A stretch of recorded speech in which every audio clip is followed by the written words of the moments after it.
Hello everyone, welcome back my mini blog. स्वागत छ फेरि पनि तपाईँहरूलाई आजको हाम्रो यो मिनी ब्लगमा। आज चाहिँ हामी हेवादा पार्क आइसकेको छौँ। यो चाहिँ मेरो दोस्रो पटक हो होइन हेवादा। अनि हामी चाहिँ हेवादा हानिवा हानिवा अनि यहाँ चाहिँ यो धेरै वर्ष अगाडि चाहिँ यहाँ चाहिँ युद्ध भएको ठाउँ हो होइन। अनि यहाँ युद्ध हुँदाखेरि चाहिँ यहाँ धेरैजना सैनिकहरूले चाहिँ ज्यान गुमाउनु भएको थियो होइन। अनि यो सैनिकहरूले चाहिँ बलिदान दिनुभएको थियो भनौँ न। अनि त्यस पछाडि चाहिँ यो सैनिकहरूको चाहिँ यहाँ सानो सानो यो के हुन्छ मूर्ति है, मूर्तिहरू बनाइरहेको छ होइन। म तपाईँहरूलाई देखाउँछु गाइज हेर्नु। जापान तपाईँ जहाँ भए पनि हामी विश्वभरिबाट होइन जापानको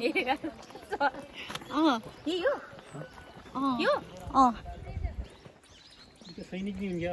सैनिकहरूले ज्यान गुमाउनु भएको यहाँ सैनिक हेर्नु।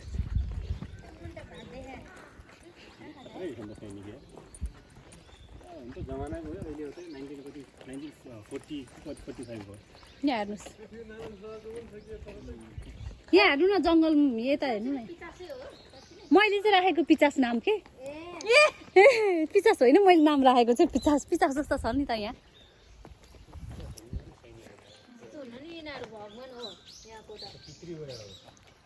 ल आउनु न।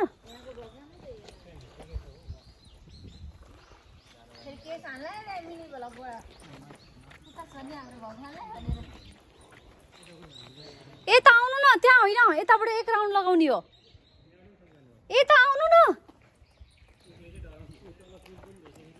मलाई त एक्लै डर लाग्छ है।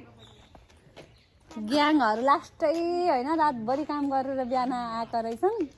अनि पुरा निद्रा लाग्यो भनेर अल्छी गरिरहेको छन् अहिलेलाई होइन। यो ग्याङहरू चाहिँ धेरै फोटोहरू खिच्ने, यो ग्याङ चाहिँ धेरै फोटो खिच्ने, भिडियो धेरै बनाउनु। एउटा कालो ज्याकेट लाउनु भएको छ नि, उहाँले चाहिँ अति नै के अति यताबाट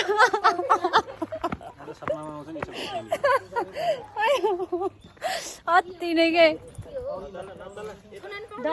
भूत लाग्ला नि भूत कहे दो ना यार सजना। यहाँ उयो घोडामा चढेर वार गरेको थियो क्या सायद, त्यो घरहरू जिराहरू उनीहरूको के हुन्छ नि त्यो स्मरणमा सम्झिनको लागि। म त यो भिडियो हाल्नु है, नहाल्नु यार कस्तो होला हाल्नु न।